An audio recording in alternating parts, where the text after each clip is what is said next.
Yung baby rabbit.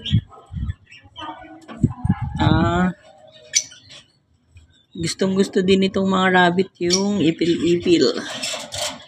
Ayan. Daon ng ipil-ipil.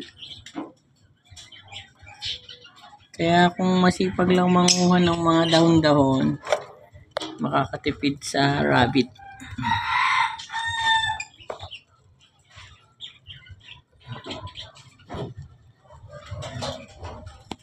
Ito pa yung iba.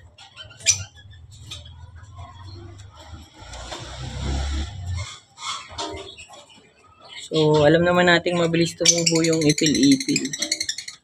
Mabilis siyang magsanga at magdahon.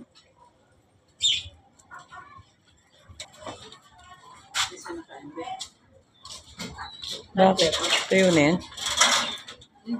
Bawa ko na. Oh, paano sa rep? Dati pa yun.